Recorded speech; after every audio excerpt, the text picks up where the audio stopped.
பசுமையான மலையடிவாரத்திற்கு அருகில் நல்ல வளமான புல்வெளி இருந்தது. மலைக்கு அருகில் வசித்து வந்த ஓநாய்களுக்கு புல்வெளியில் பயமே இல்லாமல் மேய்ந்து கொண்டிருக்கும் ஆடுகளை எப்படியாவது வேட்டையாட வேண்டுமென ஆசை. ஒரு நாள் 4 ஓநாய்கள் ஒன்று கூடி தங்கள் எண்ணத்தை நிறைவேற்ற என்ன திட்டம் தீட்டலாம் என விவாதித்தன. வரும் வழியில் ஆடுகளை பார்த்தீர்களா? ஆம், பார்த்தோம். மிகவும் சந்தோஷமாகவும் சிறு பயமும் இல்லாமல் புற்களை மேய்ந்து கொண்டிருக்கின்றன.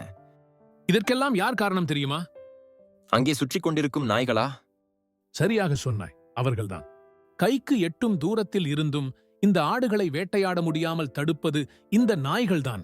நாய்களை ஏமாற்றினால் என்ன? அவர்களை ஏமாற்றுவது அவ்வளவு சுலபம் அல்ல. அப்படியானால் ஆடுகளை ஏமாற்றி விடுவதுதான் நல்லது. அனைவருக்கும் அந்த யோசனை சரி எனப்பட அனுபவமான ஓநாய் பேசியது. நாம் அனைவரும் நாளை முதல் ஆடுகளை பார்க்கும் போதெல்லாம் இன்முகத்துடன் சிரித்துவிட்டு கண்டு கொள்ளாமல் வந்துவிடணும். இப்படியே தொடர்ந்தால் அவைகளுக்கு நம்மீது மெல்ல நம்பிக்கை பிறந்து பயம் விலக தயங்காமல் நம்மிடம் பேச துணிவார்கள். அதன்பின் இனிக்க இனிக்க பேசி ஆடுகள் மூலம் நாய்களை அங்கிருந்து அப்புறப்படுத்த வேண்டும். பிறகென்ன, நாம் நினைத்ததுதான் நடக்கும். இந்த திட்டம் வெற்றி பெறும் என நம்பிக்கையான ஓநாய்கள் தங்கள் இருப்பிடத்தை நோக்கி நடந்தன. மறுநாள் காலை வந்தது. அந்த பக்கமாக ஓநாய்கள் வருவதைக் கண்ட ஆடுகள் பயப்பட ஓநாய்கள் இவர்களை இன்முகத்துடன் பார்த்துவிட்டு காட்டுக்குள் சென்றன.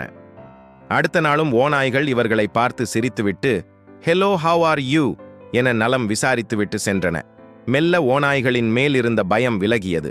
பதிலுக்கு we are fine, how are you என நலம் விசாரிக்கும் அளவு தைரியமாயின. ஆடுகளை காக்கும் நாய் ஒன்று ஓநாய் வந்து போனதைக் கண்டு என்ன காரணம் என தெரிந்து கொள்ள ஆடுகளின் அருகே வந்து விசாரித்தது. இந்த பக்கம் வந்த ஓநாய்கள் உங்களிடம் ஏதும் பேசினார்களா? இல்லையே. நீங்கள் ஓநாய்களிடம் ஏதும் சொன்னீர்களா? இல்லையே. ஓநாய்கள் உங்களிடம் சிரித்து பேசினாலும் நீங்கள் அவர்களை நம்ப வேண்டாம். நாய் கிளம்பி சென்றது. நாய் சென்றதும் மீண்டும் அங்கே ஓநாய்கள் வந்தன. வந்து பேச ஆரம்பித்தன. அன்பான ஆடுகளே, நம் நட்புக்கு இடையூறாக ஏன் இந்த வேலி? அன்பான எங்கள் மீது ஏன் இந்த பயம்?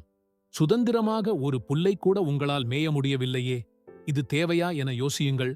பின் ஏன் உங்களிடம் கவனமாக இருக்க வேண்டுமென நாய்கள் எங்களை எச்சரிக்கின்றன? அது வேறொன்றும் இல்லை. நாம் ஒற்றுமையாக இருந்தால் அவர்களுக்கு இங்கு வேலை இல்லாமல் போய்விடுமே. அதற்குத்தான். ஓரிரு நாட்கள் நாய்கள் இங்கே வராமல் நீங்கள் பார்த்து கொண்டால் நாம் மனம் விட்டு பேச முடியும். பின்பு நாம் நட்புடன் வாழலாம். இதுக்கு நாங்கள் என்ன செய்ய வேண்டும்?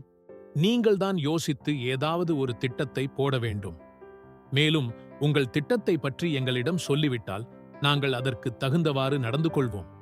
உடனே ஆடு ஒன்று ஓநாயின் காதில் தன் திட்டத்தை விவரிக்க ஓநாய் தன் திட்டம் விரைவில் நிறைவேறப் போகிறது என எண்ணி சந்தோஷமானது.